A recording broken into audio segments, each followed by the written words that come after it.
بله سلام علیکم، بفرمایید. و علیکم السلام، بخیر از ساعت من. سلامت باشید بیننده گرامی. خودتون معرفی کنید از کجا؟ از افغانستان کابل صحبت میکنم. بفرمایید برادر عزیز. میخواستم آقای انصاری صحبت کنم. شما دارید با من صحبت میکنید و صدای شما به طور زنده داره پخش میشه برادر، بفرمایید. بسیار تشکر. سلام به شما و تمام بیننده های عزیز شما. فقط من یک نظر داشتم در مورد موضوع یمن و بفرمایید. عکس العمل هایی که در افغانستان صورت گرفته. بله. اول از شما تشکر میکنم که کمکی اذهان مردم را تنویر کردین و یک خواهش هم دارم که شما میشه این برنامه را کمکی وسیع‌تر بسازید تا مردم بفهمن حقیقت موضوع را. و به نظر من این جنگ بین یمن و بین سعودی نیست، بلکه جنگ بین حق و باطل است که اونها به عقیده مزخرفی که دارن و میخواین که حرمین شریفین اشغال کنن و چیزی که اونها میخواین که ما باید مدینه منوره را به زعمشان از صحابه پاک کنیم و این عقیده مزخرف دارن. مسلمان ها باید همه هوشیار شون و بفهمن و به خرافه‌گویی های از اونها و به دروغ هایشان که از طریق تلویزیون ها و از طریق صفحات اجتماعی پخش میشه اونها باید بازی نخورن. موضوع دوم همی که در افغانستان فعلا این مردم میخواین که قسمی که در سوریه و در عراق و در یمن ریشه دواندن و سالهای متمادی کار کردن به یک جای رسیدن، اونها میخواین که در افغانستان هم چنین کارهایی بکنن.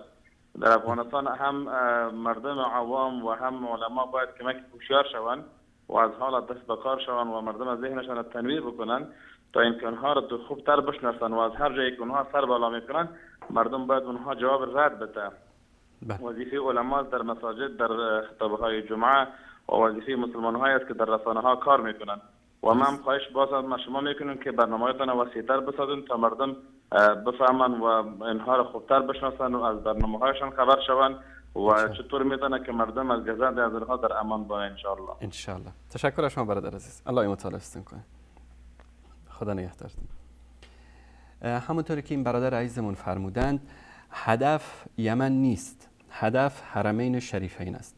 این رو همیشه به یاد داشته باشید که این حزب تکفیری باطنی زیرزمینی که توسط عبدالله ابن سبع یهودی تأسیس شد آرام نمیگیره تا وقتی که بر حرمین شریفین تسلط نداشته باشه. هدف اصلی اینها تسلط بر حرمین شریفین هست. چرا؟ چون که اینا وقتی که حرمین شریفین رو بگیرن امام زمانشون میاد و حرمین شریفین رو خراب میکنه. دوستان عزیز اگر که این تصویر رو نشون بدن، این در کتاب الغیبه است از عبدالرحمن ابن ابی حمزه از ابی بصیر از ابی عبدالله میگه که القائم یهدم المسجد الحرام حتی یرده الى اساسی. میگه که امام زمان مسجد الحرام رو خراب میکنه تا بر اصلش برگردانه و مسجد رسول الله رو خراب میکنه تا بر اصلش برگردانه. خانه رو به جای اصلیش برمیگردانه و بر همون اساسش بنا میکنه و دستان بنی شیبه که اینها پردهداران کعبه هستند از زمان رسول الله صلی الله علیه و سلم تا الان، دستان اینها رو قطع میکنه. و این روایات در کتاب‌های مختلفی وجود داره. این در بهار الانوار هست، دوستان اگر نشون بدن. در اینجا مفصل در صفحه 10 جلد 53 در اینجا میگه که از مفضل روایت میکنه که این خانه کعبه رو در مکه مکرمه از خراب میکنه و برمیگردونه به همون چیزی که در عهد آدم علیه السلام بوده و ابراهیم و اسماعیل اون رو بنا کردن.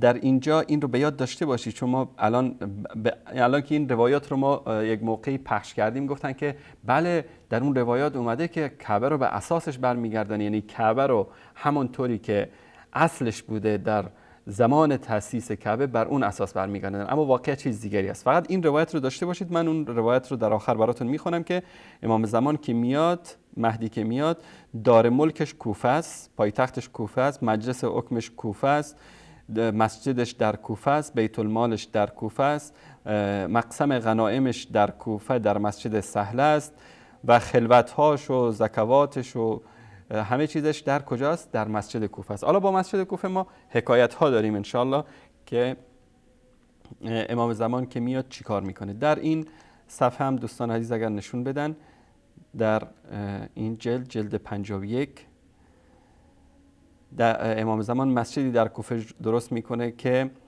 1000 در داره. همه اینها چی است؟ برای آماده سازی برای تخریب مسجد الحرام. القائم یهدم مسجد الحرام حتی یرد الی اساسی و مسجد رسول الله صلی الله علیه و سلم. امام زمان که میاد مسجد الحرام و مسجد پیامبر صلی الله علیه و سلم رو چیکار میکنه؟ خراب میکنه. جلد 51 صفحه 408 دایره المعارف خرافات شیعه بهارالانوار. دشمنی شدیدی که این امام زمان جنایتکار داره با مسجد الحرام و با شهر پیامبر صلی الله علیه و آله و سلم.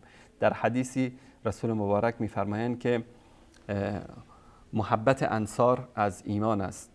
کسی که اهل مدینه رو بترسانه الله سبحانه و تعالی اون رو گرفتار عذاب میکنه، کما قال صلی الله علیه و سلم. لفظ دقیق حدیث به یادم نیست، منتها نهی شدید شده که کسانی که اهل مدینه را اذیت بکنن، از حکام، از پادشاهان، به اونها وعده و وعید سختی داده شده. اما ببینید که این امام زمان جنایتکاری که غیر از اون مهدی آل محمد هست، این چیکار میکنه؟ این کتاب بهارالانوار در صفحه 438 جلد 52 در روایت 200 در اینجا میگه که از ابی عبدالله امام جعفر صادق روایت میکنه که هل تدری اول ما یبدأ به القائم؟ میدونی که امام زمان اولین کاری که میکنه چیه؟ گفتم نه. قلت لا. قال یخرج هذین رطبین غضین فیحرقهما و یدریهما فی الریح.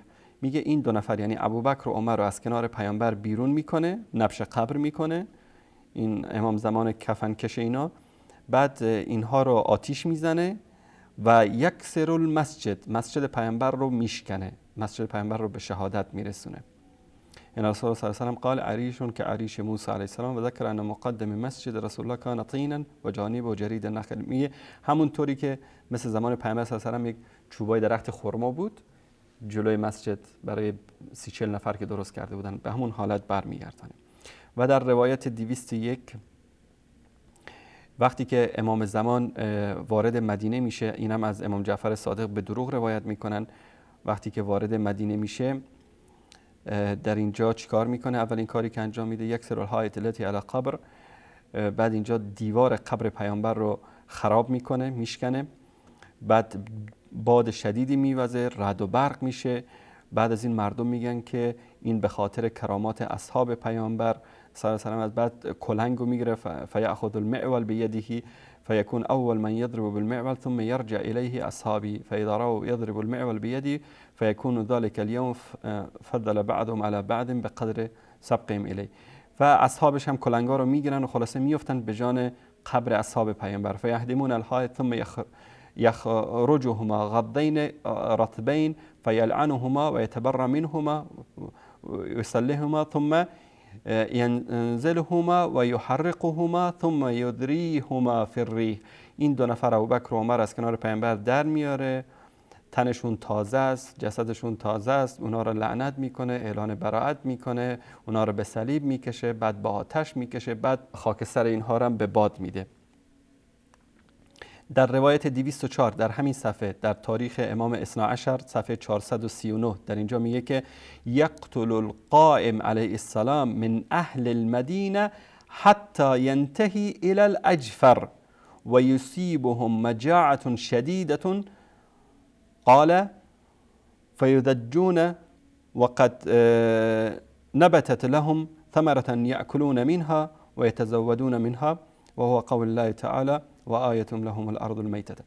بعد از اینا از علی ابن الحسین از امام زین العابدین به اصطلاح روایت میکنه با اسنادش از کابلی که امام زمان از اهل مدینه که شروع میکنه به کشتن همینطور میره تا عجفر. آنجا در دوبین عجفر فیروزآبادی گفته علی جفر موضع بین الخذیمه والفید، یک منطقه‌ای است در مدینه، میگه که امام زمان مردم رو شروع میکنه به قتل عام از اول تا آخر مدینه، همه رو قتل عام میکنه.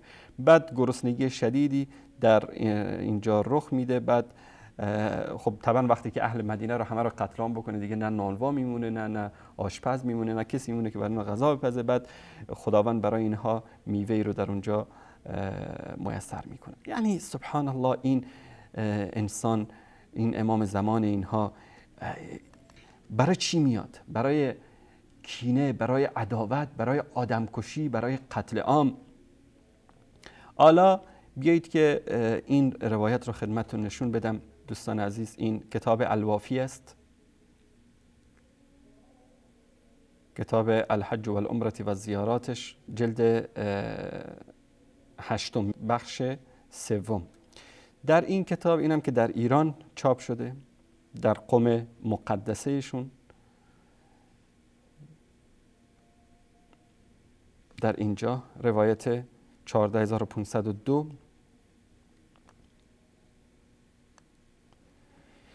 من ترجمه فارسیشو میخونم خدمتون. ای اهل کوفه، خداوند شما رو دوست داره، الله عزوجل، که مثل شما کسی دیگری رو دوست نداره و این از این خاطر است که مصلای شما رو، محل نماز شما رو، بیت آدم و بیت نوح و بیت ادریس و مصلای ابراهیم خلیل قرار داده. در اونجا در روایت بهارالانوار گفته بود که برمیگردانه به همون اساسی که آدم علیه السلام درست کرد. اینا به این اعتقاد هستن علما اینا که اصل کعبه در کوفه بوده، نه در مکه. ادامه رو ببینید. بیت آدم و بیت نوح و بیت ادریس و مصلای ابراهیم خلیل و مصلای اخی خضر علیه السلام و مصلای و این مسجدکم هذا، و این مسجد شما یکی از مساجد چارگانه است که الله سبحانه و تعالی اختیارش کرده و اهل اینجا رو فضیلت داده. و انگار که من دارم میبینم که روزی این در روز قیامت این مسجد شما در دو لباس سفید که مانند احرام هست در میدان محشر میاد و برای اهلش، کسانی که در اینجا نماز خواندن، شفاعت میکنه و شفاعتش هم رد نمیشه. این اشاره به این است که حج به مسجد کوفه منتقل میشه. ولا تذهب الایام، روزها نمیگذره و نه شبها، حتی ینصب الحجر الاسود فیه، تا اینکه روزها و شبها نمیگذره تا اینکه امام زمان چیکار میکنه؟ این حجر الاسود رو در اونجا نصب میکنه. و وقتی میاد که اینجا مصلای مهدی از فرزندان من خواهد بود و مصلای مؤمن، و در زمین مؤمنی باقی نمیماند مگر اینکه در قلب خود شوق و اشتیاق رفتن به کجا رو داره؟ به مسجد کوفه را داره و نزدیک شدن به آن. و اینها به خاطر رسیدن به این مسجد کوفه و قضای حاجاتشون، حاجت خواستن از این مسجد، به طرف اون میان. و اگر که اینها میدانستن که چه برکتی در این مسجد وجود داره، از 4 طرف زمین، کره زمین، ولو به شکل سینه‌خیز روی برف به سوی این مسجد می اومدن.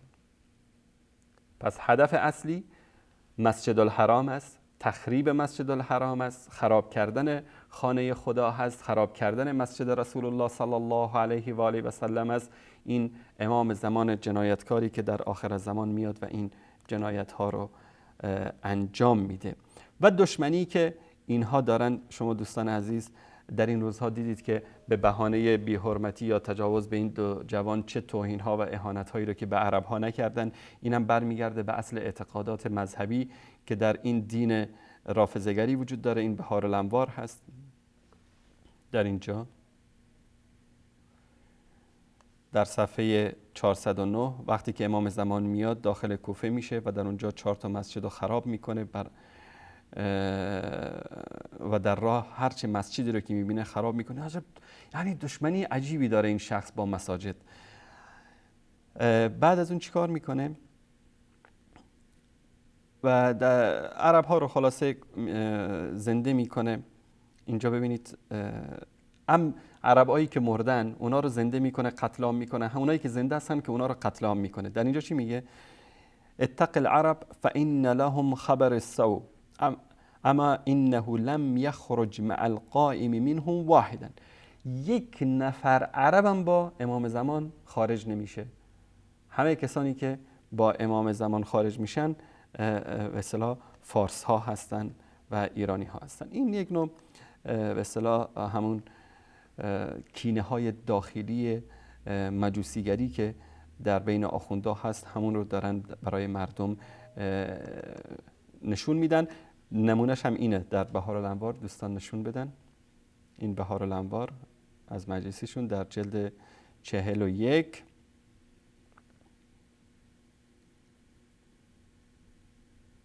در اینجا روایت طولانی است. در روایت 27 کتاب تاریخ امیرالمومنین صفحه 121 در اینجا جمجمه ای رو حضرت امیرالمومنین پیدا میکنن و خلاصه این جمجمه شروع میکنه با امام علی صحبت میکنه. بعد میگه تو کی هستی؟ میگه که من کسرا هستم، انوشیروان هستم. بعد چطوره؟ بعد ایشون میگه که به خاطری که من پادشاه عادلی بودم، من با وجود این که در دین مجوسی بودم و به پیامبر ایمان نیاوردم، ولکن به خاطر همین مسائل برکت عدل و انصافی که داشتم از آتش نجات پیدا کردم و آتش بر من حرام شده. شما ببینید که انوشیروان رو که کافر از دنیا رفته از آتش نجات میدن. این امام زمان اینها میاد، ابوبکر و عمر که دو یار مخلص پیامبر صلی الله علیه و سلم است، اونها رو از قبر زنده میکنه و به صلیب میکشه و آتش میزنه و نابود میکنه. پس این مسئله دین نیست، در اینجا مسئله اون کینه های کفر و شرک و آتش پرستی است که در لباس عمامه و عبا و قبا به اسم اسلام دارن به خورد مردم میدن.